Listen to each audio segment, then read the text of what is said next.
In this lecture, we're looking at Anselm and his argument for the existence of God. And in our last lecture, we were discussing how the lives of Lanfranc of Bec and Anselm were intertwined. We discussed how there was this methodological dispute over the proper use of reason over against authority in the 11th century of the Church. Well, the lives of Lanfranc and Anselm were really intertwined all the way until the end of Anselm's life. In fact, in terms of church appointment, the two hold two of the most significant posts within the Northern European Church during this time. It was in 1060 that Anselm becomes a monk there at the Abbey of Bec. Well, just 3 years later, Lanfranc is moved and he takes up a post elsewhere. And it was at this point that Anselm himself becomes prior there in the Abbey of Bec. The parallels don't really stop there, though. Lanfranc will eventually go on to be the Archbishop of Canterbury. Again, one of the more important posts in all of Northern Europe. He would then die in 1089, and after about 4 years, when the king, William Rufus, let the post lay open and took the money for himself, finally in 1093, Anselm himself is appointed as the successor to Lanfranc as the Archbishop of Canterbury. In many ways, the parallel of their life is really vital, because it at least serves as an analogy to the way in which their approach to theology was so very similar. In our last lecture, of course, we talked about how, on the one hand, you had the rationalists, those who believed that if there was a tension or a conflict between authority and the use of reason, they believed that reason was going to win out. And on the other hand, there were those who believed that if this same conflict was present, that the issue of authority was so great, be it scriptural authority or the church's authority, that it would eventually lead to really the cessation of reason as the guiding principle for resolving the conflict. And we said that Lanfranc was somewhere in between, that he believed, and he taught, that faith and reason were locked in a dialectical relationship. The two worked simultaneously to resolve conflict in theology and to bring problems to a conclusion. Well, Anselm comes from this exact same position. Anselm, in many ways, becomes the real codifier of the basis of this perspective. He believes that there is a dialectic that is based first and foremost on faith, on the revelation of God in the Scriptures, and in a manner of speaking, only those who have eyes to see and ears to hear are going to be able to approach the problem of theological issues from the context of faith, which is received on authority. Still, Anselm, like Lanfranc, believed that God has given us minds to think, and that when exercised properly within their own jurisdictions and within their own bounds, our minds can and should attempt to reason within the context of this faith. Well, what we're going to look at now is Anselm's argument for the existence of God. It's sometimes known as the ontological argument for the existence of God. And we need to say right now, Anselm's argument here is both loved and hated, depending on the philosopher, depending on the generation of those who hear it. In 1720, the Pope at the time declared Anselm to be a doctor of the Church. Now, a doctor of the Church is a very specific title that's not given out very often, and it's only given to those whose teachings are considered to be both healthy and part of the establishment of the Catholic Church itself. And so within the Catholic Church, Anselm is highly regarded and considered one of the doctors. Within Protestant circles, Anselm has had highs and lows, again, depending on those who find his arguments to be compelling. Well, what were his arguments? How did they come about? Well, as Anselm took over the priory there in Bec, he was appointed at a very young age. And he was appointed at such a young age because his learning and his ability to deal with rich and deep philosophical issues set him apart from those who were around him. In other words, Anselm is not a latecomer to the success of his intellectual disciplines. He is put forward at a very young age. And, as the story goes, as his first biographer tells us, Anselm's teachings on the existence of God or on theology itself were so well regarded by those at Bec that he began to get something of a name for himself even outside of the abbey. And, at least Anselm tells us, it was at the behest of his students that he began to write some of his arguments down. Now, on the issue of philosophy and on the proof of God's existence, Anselm actually wrote 2 books. And the presence of both of these books signals something of a mania within Anselm. Anselm tells us that he spent the majority of his life seeking a single argument for God's existence. He wanted a comprehensive theory or a comprehensive argument that put to rest the question of, can our minds reason their way to God on the context of their own authority or on their own reasoning? And we're going to say something about what Anselm was trying to do here in a minute. But he wrote 2 books. The first was the Monologion. And the Monologion was, again, his first attempt. Anselm wrote down his arguments for God's existence. He completed it. He was joyous and happy about it. And then it all seemed to unravel. Anselm found himself immediately working on another book, on a second book. The Monologion, he felt, was simply insufficient as an argument for God's existence.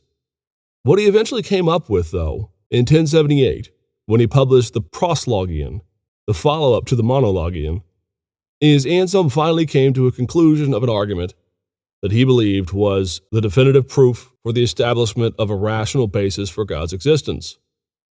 So in 1078, the Proslogion is published, and Anselm would go on thereafter to be hailed as one of the first great philosophical theologians in the course of Western history.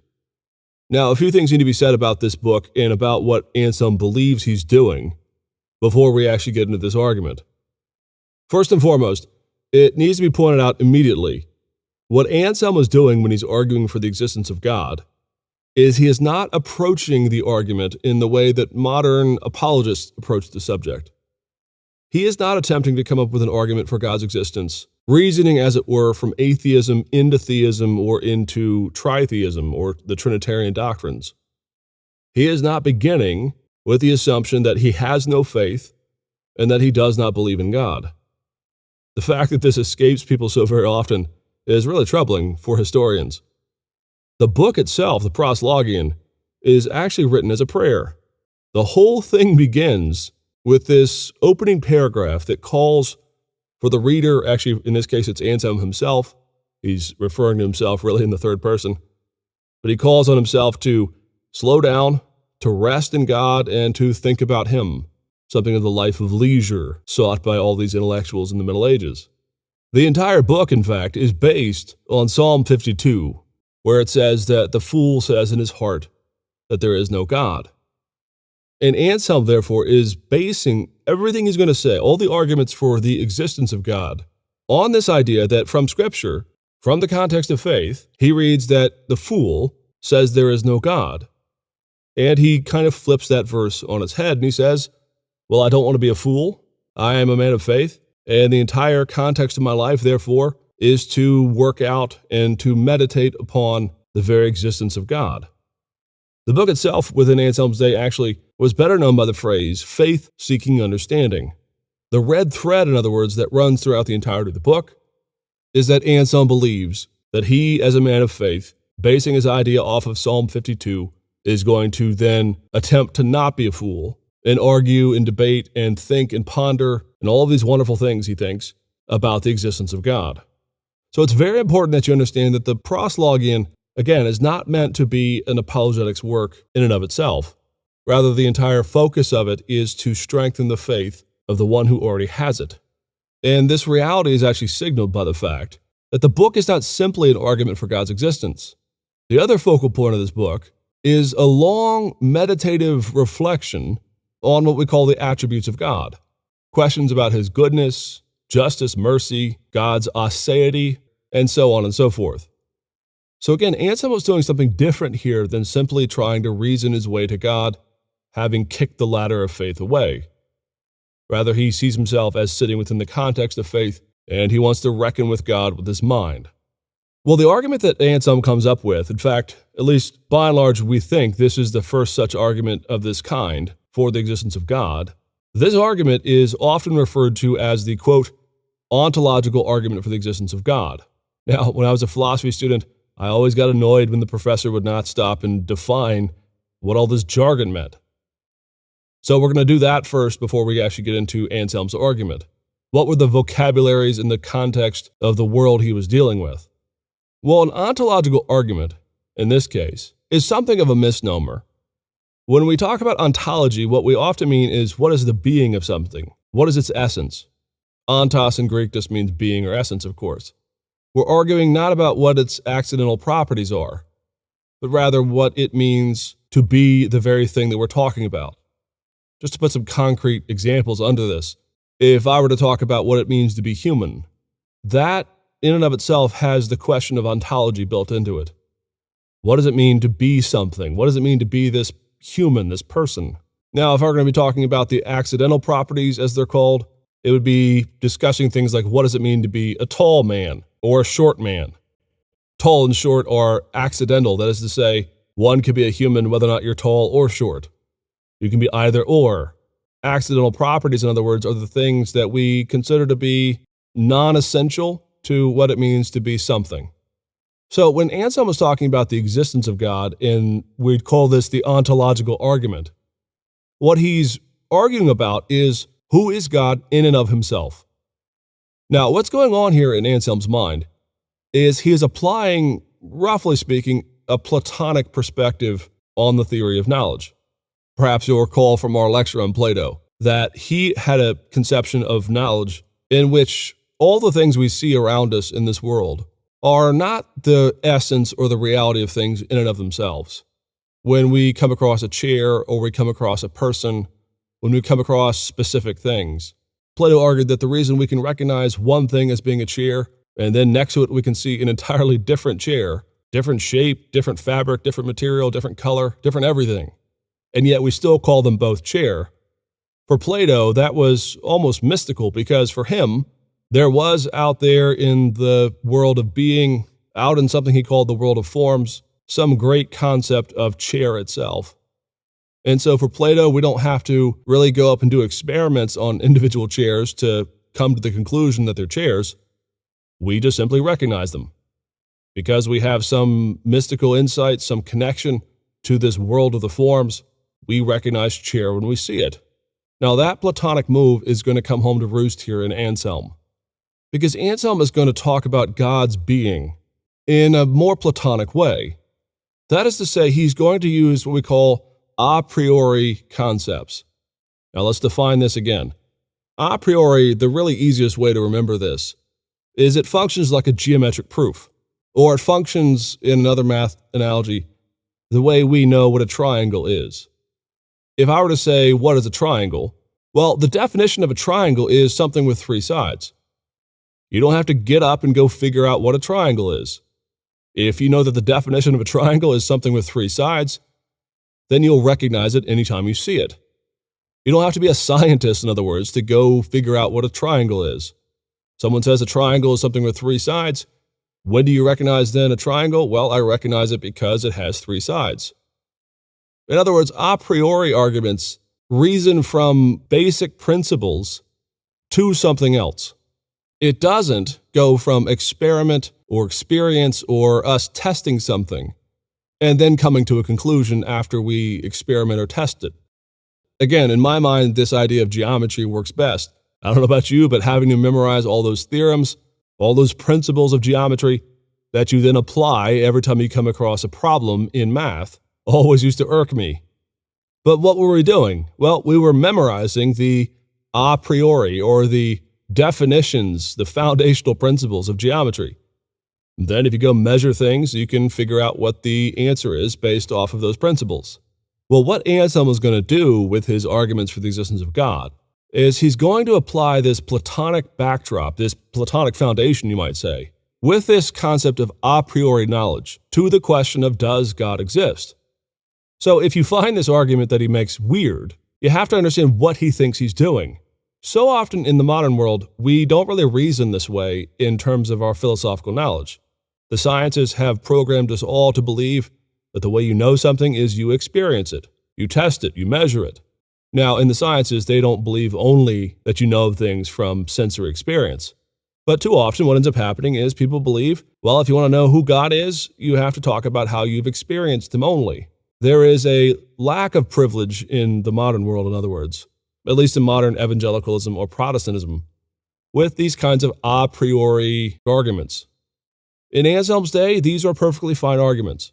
Now, as we'll see in a minute, not everyone accepts them even in Anselm's own day. So if, in the end, when I finish describing what Anselm has to say about the ontological argument, if you ultimately find the argument inconclusive or problematic, you wouldn't be the first. That's okay. It's not because you're stupid that you don't get this, but rather in the historical framework, you got to put yourself within the mind of Anselm to figure out what he thinks he's doing before you reject possibly what it is he has done. Okay, so we have the Platonic idea here, this idea that there are things outside of our minds that are more true than the things in our minds. And we have the Platonic idea that the things we experience in this world are but half-remembered concepts of the very true thing out there in the world of the forms.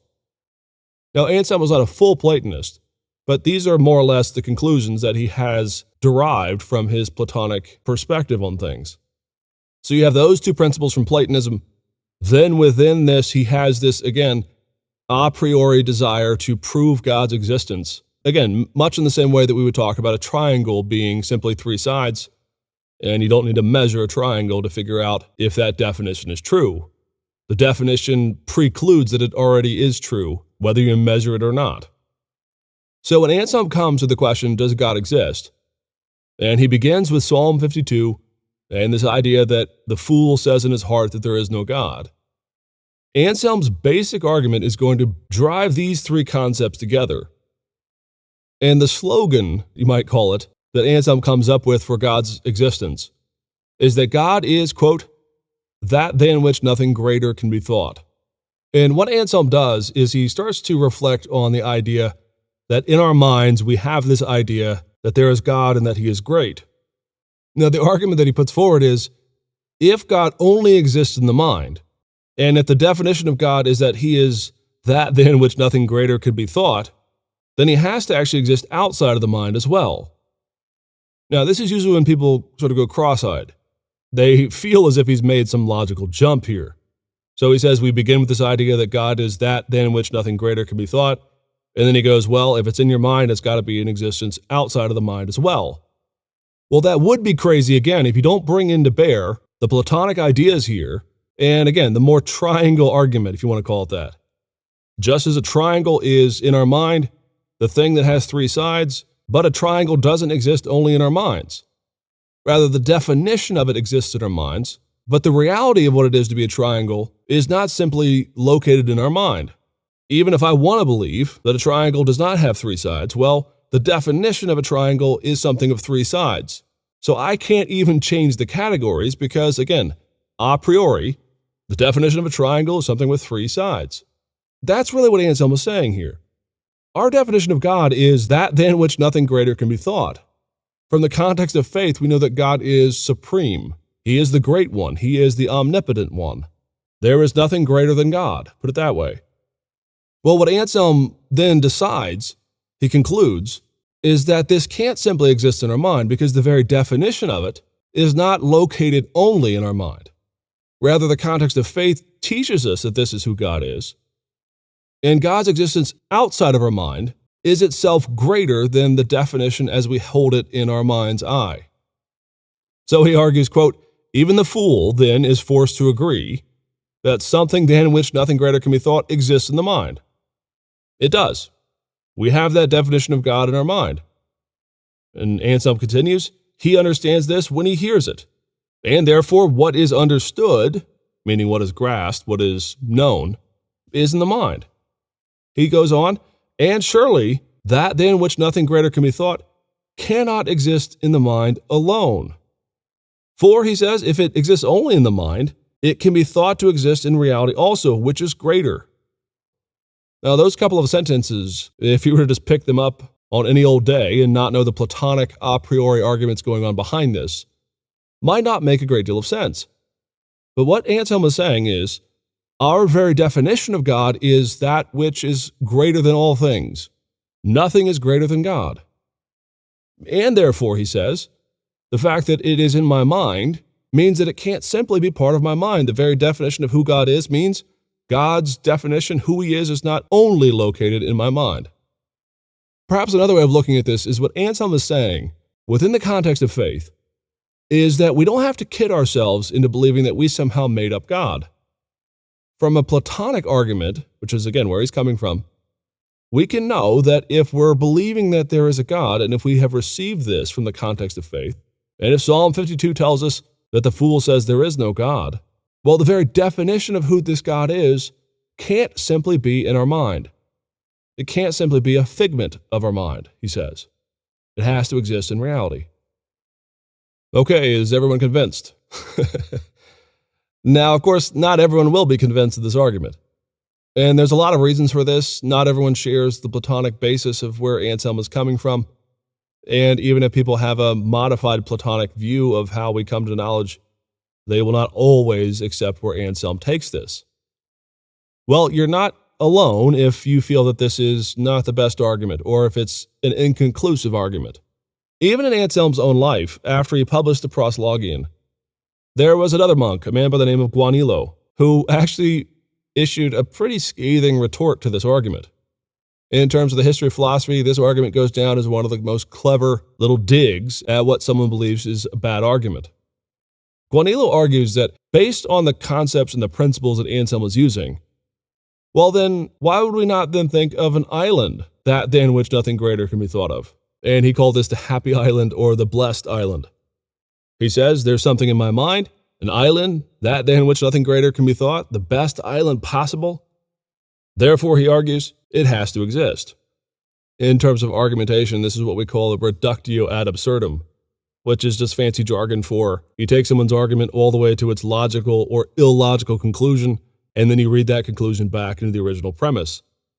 Guanilo argues, if that's your argument for God, I have an island timeshare for you, on an island that than which nothing greater can be thought. Now, Anselm isn't deterred by this. He actually finds it to be a helpful clarification. Anselm's response is, put simply, that God is of a different category than an island. Again, he's a Platonist in this sense. Describing an island in this way is illogical. God, rather, is the perfect being. He is the one who is outside of time and creation. So the description of him is of a different category, Anselm ends up arguing, than any description of an island or anything else. Now, some have seen in this that Anselm is special pleading. He's saying, well, this argument works for my argument, but any rejection of it because it sounds crazy in other spheres of life, well, those don't count.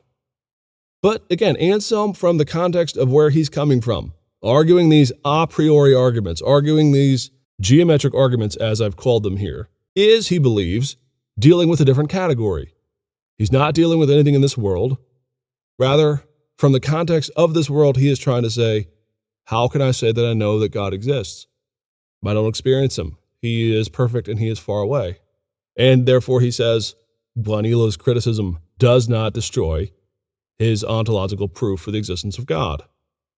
Now, I want to say one more thing about the Proslogion in terms of its application before we conclude. The ontological argument for Anselm is not unto itself the only thing he cares about. Rather, for him, the issue is how we then describe what we know about God, how we come to that knowledge of God. And what he does for the rest of the Proslogion is he has a sustained meditation on what we call the attributes of God. Now, all we mean by the attributes of God is simply the ways we describe God, biblical language and other language. Is God good?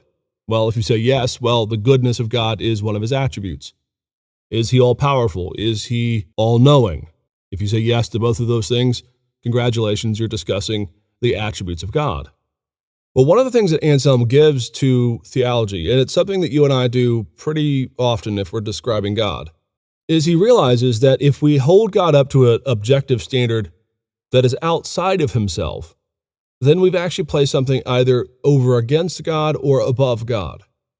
So using this sort of basic method, this Platonic ideal, in the ontological argument, as we call it today, Anselm begins to reflect on things like God's goodness and his justice and his omnipotence, etc. And where Anselm comes down on this is he realizes that at some point, a standard like goodness has to itself have a source. There has to be, to put it overly simply, a goodness greater than which nothing can be good, just as God is, by definition, that than which nothing greater can be thought. And where Anselm lands on this, and the arguments and the debate that he gives to the rest of the medieval world, is, on the one hand, he says, goodness is not some standard that God lives up to. Rather, God himself is goodness. He is the very source of goodness. All other standards of goodness are measured according to him. Same thing with justice. The definition of God is that he is a just and a merciful God.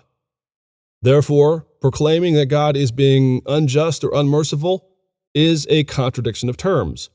God is justice. Therefore, we can't describe him as being unjust. And we say this all the time. God is goodness. He is good. We don't challenge that. The definition of God is the very source of goodness itself. So to say, is God ever evil, is by definition impossible. Almost the same as saying, is there a four-sided triangle? Well, in the end, Anselm applies the dialectic of faith seeking understanding, that he believes in order that he might know. And he comes up with one of the most interesting and the most provocative debates and descriptions for the very existence of God. But the only way to understand that, as we've said in this lecture, is to understand the man, his context, and his intellectual instincts. And though throughout the centuries, even until today, people have loved or hated the ontological argument, in the end, its legacy, in terms of shaping the way people talk about God, means that Anselm is one of the most important figures in the history of the church.